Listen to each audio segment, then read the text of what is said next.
Olá pessoal, comandante Leonardo Matos aqui. Esse é o nosso Conexão Gel número 97. Hoje é sexta-feira, dia 4 de setembro de 2020. Alguns de vocês me pediram pelas redes sociais para que o tema que eu abordasse essa semana, nessa sexta-feira, fosse a questão, novamente, né, a questão entre Índia e China. Realmente é uma questão importante, dois países importantíssimos no sistema internacional. A China, a segunda maior economia, maior população. A Índia, pelos dados de 2019, a quinta maior economia do mundo, segunda maior população. Dois países que têm problemas históricos na sua fronteira terrestre, dois países que têm ali disputado,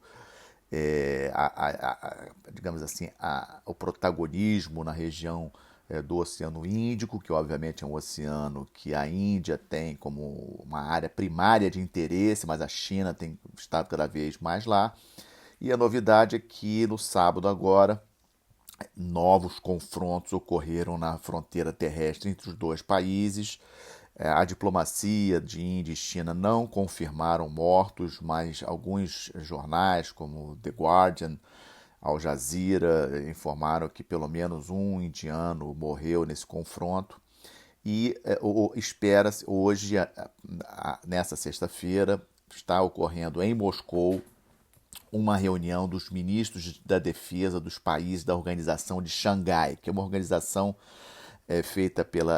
montada pela China há alguns anos atrás, tem ganhado força já há alguns anos, mas obviamente a presença que mais chama a atenção e a grande expectativa é o encontro entre os ministros da defesa de China e de Índia. Vamos lembrar que em junho teve o maior confronto entre os dois países na fronteira desde os anos 70. 20 militares indianos morreram, a China não confirmou o número de mortos. Depois disso, ocorreram vários protestos na Índia, o TikTok chinês foi proibido na Índia, ou seja, várias coisas aconteceram e a tensão entre os países melhorou de junho para cá, mas agora nesse último sábado a situação deu uma piorada, então há uma grande expectativa na reunião dos dois ministros da Defesa hoje lá em Moscou. Como eu já falei na época, em junho, eu não acredito que China e Índia vão partir por uma guerra aberta. São dois países nucleares, é muito importante a gente não esquecer isso.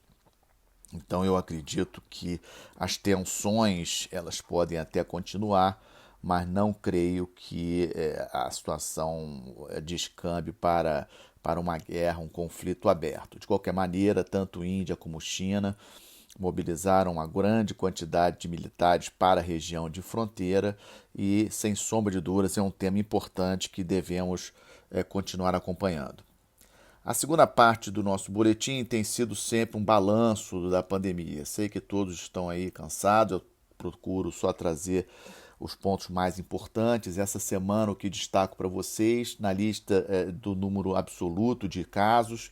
A novidade é que a Argentina ultrapassou o Chile. A Argentina hoje é o 10º país com o maior número de casos no mundo.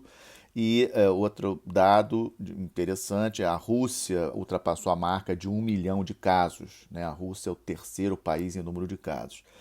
E, sem sombra de dúvidas, mais uma semana que a Índia é o destaque em termos de aumento de número de casos. A Índia, para vocês terem uma ideia, está com uma média de casos diários superiores a 80 mil casos, praticamente o dobro do número de casos diários de Brasil e de Estados Unidos.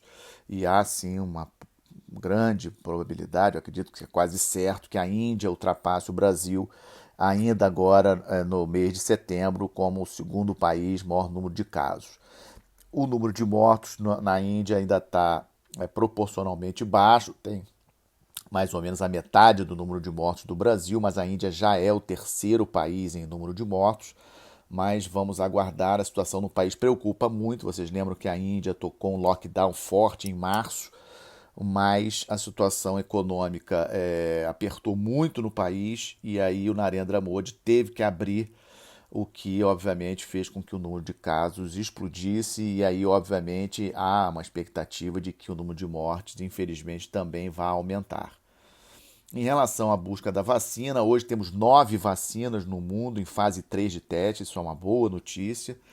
Uma má notícia é que os principais países, como Estados Unidos, Rússia, a China ficou um pouco em cima do muro. A União Europeia confirmou apoio de uma iniciativa chamada COVAX Facility, que é uma iniciativa de vários países do mundo, coordenada pela OMS, para tentar garantir, digamos assim, uma maior integração com relação a essa questão da elaboração de vacinas e posterior distribuição para os países pobres. Esse é um dado importante.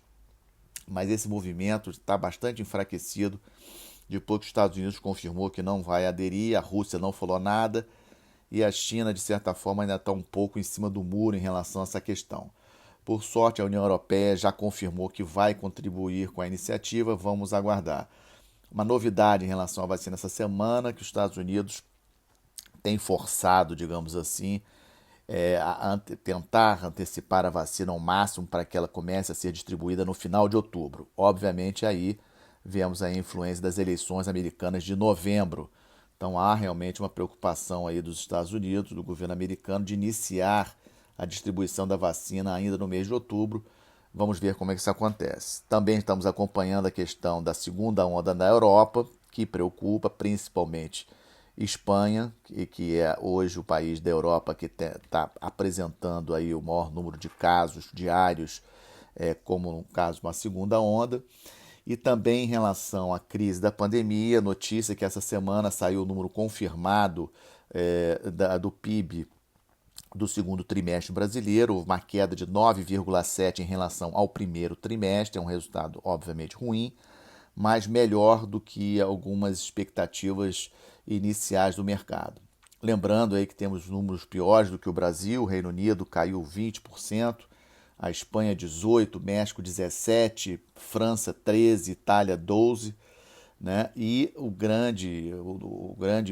maior número dos principais países, das principais economias do mundo, o número que se destaca, a Índia caiu 23,9%, o PIB indiano do segundo trimestre em relação ao primeiro. Essa é a justificativa que levou o primeiro-ministro Narendra Modi a abrir, digamos assim, o lockdown indiano, porque a situação da economia da Índia é muito ruim.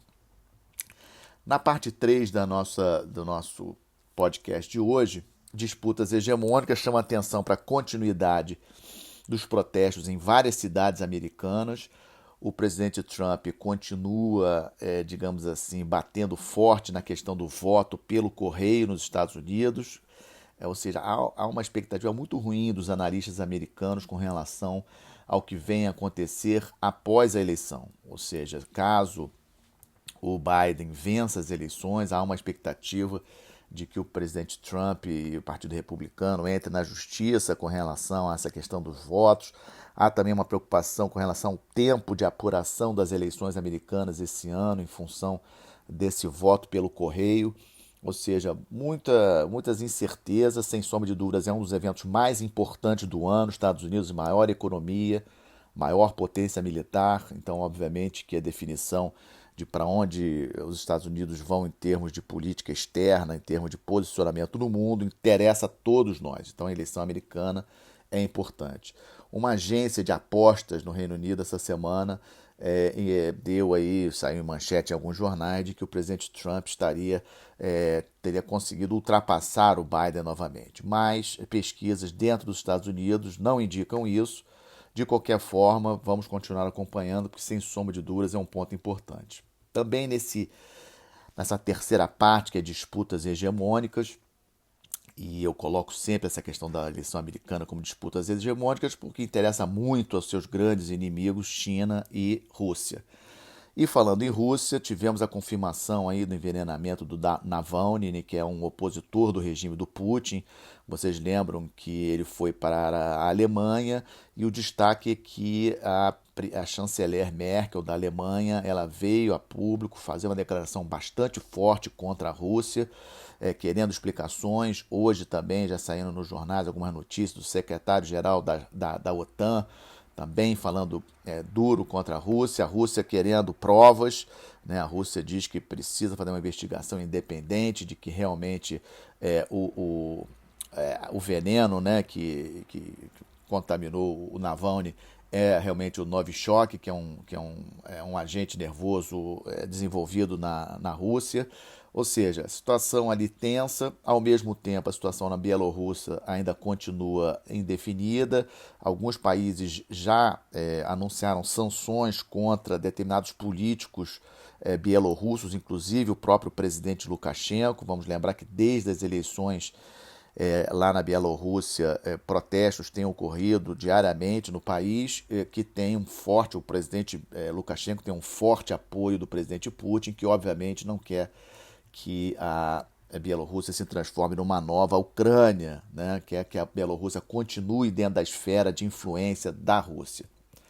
No quarto quadro, estamos de olho, atentos à situação de Turquia e Grécia, aquele navio de pesquisa turco que está ali no Mediterrâneo fazendo pesquisa sísmica, estendeu o prazo de permanência na área até o dia 12 de setembro, ou seja, as tensões ali entre Turquia e Grécia no mar, no Mediterrâneo, prosseguem. É um evento muito importante na região, estamos de olho. Essa semana também estamos, obviamente, de olho, acompanhar a evolução da situação no Líbano, né, principalmente depois da explosão ocorrida em agosto. Algumas novidades dessa semana, na segunda-feira, na sexta-feira, na verdade, da semana passada, como eu tinha já avisado no Conexão Geo anterior, saiu a renovação do mandato da missão de paz da Unifil, que é comandada, a Força Naval da Unifil, comandada por um almirante brasileiro desde 2011, temos uma fragata brasileira lá também, e o mandato dessa missão de paz foi prorrogado por mais um ano, com as coisas que eu tinha comentado na sexta-feira que aconteceriam. O efetivo total reduzido para 13 mil e digamos assim, um aumento na possibilidade, um aumento da possibilidade das forças da Unifil fazerem inspeções nos túneis da fronteira entre Líbano e Israel, e essa é a questão que me preocupa, porque, obviamente, quando a Unifil for fazer esse tipo de inspeção, não sei como que o Hezbollah, que controla o sul do Líbano, vai reagir. Eu não sei se essas inspeções que estão previstas aí no novo mandato serão assim tão simples de serem executadas. A outra novidade, que na segunda-feira foi escolhido o novo primeiro-ministro, o Mustafa Hadib, que é um sunita. Ele era embaixador do país na Alemanha. Logo em seguida, na terça-feira, o Macron chegou no Líbano, sua segunda visita, mostrando aí a força da influência francesa no Líbano. Se encontrou com vários políticos, também fez aí alguns eventos populistas, tipo entregar prêmio para uma cantora famosa e uma medalha, né? Entregou uma medalha francesa para uma cantora libanesa famosa. E fora a questão populista, a França, sem sombra de dúvidas, quer reafirmar a sua posição, digamos assim, geopolítica importante ali no Líbano. Isso aqui é interessante da gente entender. A França colonizou, ou seja, era a potência, digamos assim, responsável pelo Líbano após a Primeira Guerra Mundial, quando o Império Otomano caiu após a Primeira Guerra. E a França não quer perder essa posição de influência ali no Oriente Médio. O Líbano, sem sombra de dúvidas, hoje é o país ali do Oriente Médio onde a França tem relações mais estreitas e onde ela consegue, né, ter algum tipo de influência na região.